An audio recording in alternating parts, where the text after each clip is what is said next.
വാർത്തെങ്കിലും ഒന്ന് ഇട്ടതാ, ഞാൻ അതിൽ കയറി കിടന്നോളാം, ബാക്കി പാചകമൊക്കെ നമുക്ക് പുറത്തോട്ട് ചെയ്യാം, വാർത്തിട്ട് തന്നാലും മതിയെന്ന് ഞാൻ പറഞ്ഞു. അതുപോലെ സാറുമാർ ഇതുവരെ ചെയ്ത് തന്നിട്ടില്ല. എന്റെ ഈ ഒരു ദയനീയ അവസ്ഥ കണ്ടിട്ടെങ്കിലും എനിക്ക് എങ്ങനെയെങ്കിലും ഇതൊന്ന് എന്റെ കുഞ്ഞുങ്ങളും കൊണ്ട് കയറി കിടക്കാൻ വേണ്ടിയിട്ട്, കാരണം അവിടുന്ന് മാറിക്കൊടുക്കാൻ പറയുന്നു, എനിക്ക് പോവാൻ വേറൊരു ഇടമില്ല. നമസ്കാരം, ട്രൂത്ത് വിഷൻ ന്യൂസിലേക്ക് സ്വാഗതം. കൊല്ലം ഓടനാവട്ടം കുടവട്ടൂരിൽ സ്കൗട്ട് ആൻഡ് ഗൈഡിന്റെ നിയന്ത്രണത്തിൽ നിർമ്മിച്ചു നൽകുന്ന വീടിന്റെ പണി 2 വർഷമായിട്ടും തീർന്നില്ലെന്ന് പരാതി. ഓടനാവട്ടം കുടവട്ടൂർ മുള്ളൻപാറ സിന്ധുവിലാസത്തിൽ സിന്ധുവും 3 പെൺമക്കളുമാണ് ഇതുമൂലം ദുരിതത്തിലായത്. 2 വർഷം മുൻപാണ് വെളിയം സബ് ജില്ലയിലെ ഒരു സ്കൂളിലെ കുട്ടിക്ക് സ്കൗട്ട് ആൻഡ് ഗൈഡ് കേഡറ്റുകളുടെ നേതൃത്വത്തിൽ വീട് നിർമ്മിച്ചു നൽകുവാൻ മുന്നോട്ട് വന്നത്. ഉമ്മന്നൂർ, ഇളമാട്, വെളിനല്ലൂർ, പൂയപ്പള്ളി, വെളിയം, കരിപ്ര എന്നീ 6 പഞ്ചായത്തുകൾ ഉൾപ്പെടുന്നതാണ് വെളിയം സബ് ജില്ല. വെളിയം സബ് ജില്ലയിലെ സ്കൗട്ട് ആൻഡ് ഗൈഡാണ് വീട് നിർമ്മിച്ചു നൽകുന്നത്. വീട് നിർമ്മാണത്തിനായി ഉന്നതാധികാരികൾ അടങ്ങുന്ന ഒരു കമ്മിറ്റിയും നിലവിലുണ്ടെന്നാണ് പറയുന്നത്. നമസ്കാരം, എന്റെ പേര് സിന്ധു. പിന്നെ ഓടനാട്ടം KRGPM സ്കൂളിൽ നിന്ന് എനിക്ക് ഒരു വീട് അനുവദിച്ച് തന്ന്, എന്റെ അവസ്ഥയും എന്റെ സാഹചര്യവും മനസ്സിലാക്കിയാണ് ആ ടീച്ചർമാർ എനിക്കൊരു വീട് അനുവദിച്ച് തന്നെ 6 മാസം കൊണ്ട് പൂർത്തിയാക്കി 7-ാം മാസം എനിക്ക് താക്കോല് തരുമെന്നായിരുന്നു സാർമാർ പറഞ്ഞിരുന്നത്. പണി തുടങ്ങിയപ്പോഴത്തേനും ഞങ്ങൾ ഇതുപോലെ വെള്ളക്കെട്ടിന്റെ ഒരു രൂക്ഷമായ ഒരു ഇത് വന്നതിന്റെ പേരിൽ ഞാൻ പറഞ്ഞു ഫില്ലർ മതി, പാറ കെട്ടണ്ട എന്ന് പറഞ്ഞ് ആ ഒരു ഇത് വെച്ചിട്ടാണ് ഇപ്പൊ സാറുമാർ പറയുന്നത് വാർപ്പിനുള്ള പൈസ ഫില്ലറിനകത്ത് തീർന്നു പോയി, അവർക്ക് ഫണ്ട് ശരിയായിട്ടില്ല എന്നാ പറഞ്ഞ്.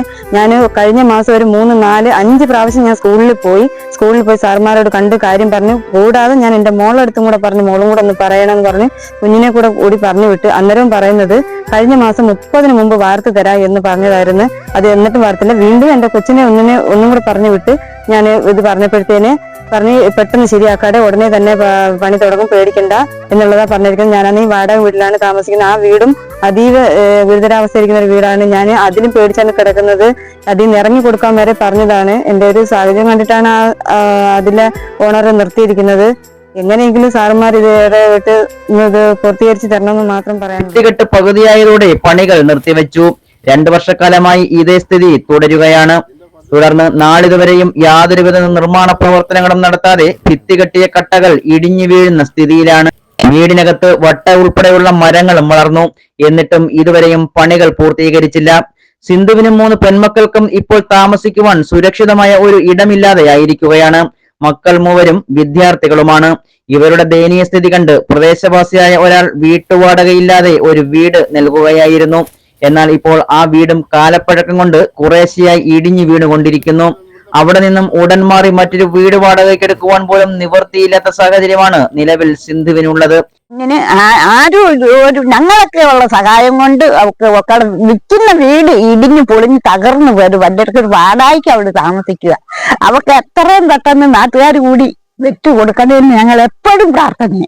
സിന്ധു വീടുകളിൽ ജോലിക്ക് പോയി കിട്ടുന്ന തുച്ഛമായ വരുമാനം കൊണ്ടാണ് കുട്ടികളുടെ പഠനവും വീട്ടുചിലവുകളും നടത്തുന്നത്. പഞ്ചായത്ത് അധികൃതരോ മറ്റ് ജനപ്രതിനിധികളോ ഇടപെട്ട് വീടിന്റെ നിർമ്മാണ പ്രവർത്തനങ്ങൾ പൂർത്തീകരിക്കുവാൻ ആവശ്യമായ നടപടികൾ സ്വീകരിക്കുമെന്ന പ്രതീക്ഷയിലാണ് സിന്ധുവും 3 പെൺമക്കളും അടങ്ങുന്ന ഈ കുടുംബം. പെൺകുട്ടികളും തള്ളയടങ്ങുന്ന ഒരു കുടുംബമാണിത്. 3 പെൺകുട്ടികളും വിദ്യാഭ്യാസ രംഗത്ത് ഏറ്റവും ഇളയ കുട്ടി 8-ാം ക്ലാസ്സിൽ പഠിക്കുന്നു. മറ്റെല്ലാം SSLC എല്ലാം പാസ്സായി. ഇവര് പഠനത്തിന് പോകാനുള്ള മാർഗവും അവർക്കില്ല. ഈ തള്ളയുടെ അധ്വാനം കൊണ്ടാണ് ഈ 3 കുട്ടികളെ കഴിഞ്ഞു പോകുന്നത്. പക്ഷെ അവര് വാടക വീട്ടിലാണ് താമസിക്കുന്നത്. ഇത്രയും പെട്ടെന്ന് ഈ നല്ലവരായ എല്ലാവരും കൂടി ചേർന്നുകൊണ്ട് ഇത് പൂർത്തീകരിച്ച് അവരൊരു കെട്ടുറപ്പുള്ള ഒരു റൂമിൽ ആക്കി അവരുടെ ജീവിതം മുന്നോട്ട് പോകുന്നതിന് വേണ്ട സഹായങ്ങൾ ചെയ്യണം. ഇതാണ് ഞങ്ങൾക്ക് പറയാനുള്ളത്. ഇതിൽ ഈ ആദ്യമായി ഇടപെട്ടവരാരും ഇത് പൂർത്തീകരിക്കാൻ തയ്യാറല്ലെങ്കിൽ ഞങ്ങൾ നാട്ടുകാർ ഇടപെട്ടത് പൂർത്തീകരിക്കുന്നതിനായ ഒരു സഹായത്തിലേക്ക് ഞങ്ങൾ ഇറങ്ങേണ്ടി വരും. അപ്പൊ ഇത് ആദ്യം പറഞ്ഞ വാക്ക് അവർ പാലിക്കാത്തത്തോളം കാലം അതൊരു ഒന്നും പറ്റാത്ത ഒരു സാഹചര്യം. ഇത് സ്കൂളിൽ നിന്നും നടപ്പിലായപ്പോൾ ഇവിടുത്തെ പഞ്ചായത്ത് മെമ്പർ ഉൾപ്പെടെ ഇവിടെ വന്ന് ഇതിന് തറക്കല്ലിട്ട് കാര്യങ്ങൾ സംസാരിച്ച് പോയതാണ്. ആ മെമ്പറിന്റെ മുമ്പിലും പല ദിവസങ്ങളിൽ ചെന്ന് ഇവർ പറയാറുണ്ടായിരുന്നു ഇതിന് പൂർത്തീകരിക്കാനുള്ള ഏർപ്പാടുകൾ ചെയ്യാനാണ്. അവർ വിളിക്കാന്ന് പറയുന്നതല്ലാതെ എത്രയോ ദിവസങ്ങൾ കൊണ്ട് ഇവർ കയറി ഇറങ്ങി ഇതിന്റെ പടികൾ ചവിട്ടുക. സാറുമാർ പറയുന്ന ഫണ്ടായിട്ടില്ല. പിന്നെ ഇത് ആദ്യം ഇത് തുടങ്ങേണ്ട കാര്യമില്ലായിരുന്നല്ലോ. ഇവർക്കൊരു മേഖലയിൽ ഇല്ലെങ്കിൽ ഇന്നതുപോലെ വേണമെന്നൊരു ചർച്ച പോലും ചെയ്യാക്കാത്തൊരു സാഹചര്യമായിരുന്നു ഇത് കെട്ടിക്കൊണ്ടിരുന്നപ്പോൾ. ഇത് എടുത്ത ആൾക്കാർ പറയുന്നത് നിങ്ങളായിട്ട് യാതൊരു ഏർപ്പാടുമില്ല, താക്കോൽ തരുമ്പോഴാണ്. എന്തിന് താക്കോൽ കൊടുക്കുന്നുണ്ട്? അവരിപ്പം പെരുവഴിയിലായി. ഈ മൂന്ന് പിള്ളേരെ കൊണ്ട് പ്രായപൂർത്തിയായ 3 പെൺപിള്ളേരെ കൊണ്ട് അവർ എങ്ങോട്ട് ഇറങ്ങിത്തിരിക്കാനാണ്? അതുകൊണ്ട് ഇതിന്റെ ഉത്തരവാദിത്തപ്പെട്ടവര് പെട്ടെന്ന് അറിഞ്ഞ് ഇതിന്റെ ഏർപ്പാടുകൾ ചെയ്യാനുള്ള ഏർപ്പാട് ചെയ്യുക.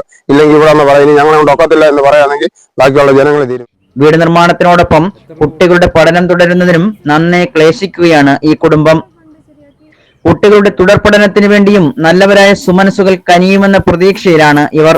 എന്നാൽ വീട് നിർമ്മിക്കുന്ന സമയത്ത് ഫില്ലർ വാർക്കേണ്ടി വന്നതിനാൽ അധികമായി പണം ചെലവാവുകയും തുടർന്നുള്ള പണികൾ അതുമൂലമാണ് നടക്കാത്തതെന്നും പണികൾ പൂർത്തീകരിക്കുവാൻ വേണ്ട ഇടപെടലുകൾ നടത്തുമെന്നും സ്കൗട്ട് ആൻഡ് ഗൈഡുമായി ബന്ധപ്പെട്ട ചുമതലക്കാർ അറിയിച്ചു. News desk truth vision news.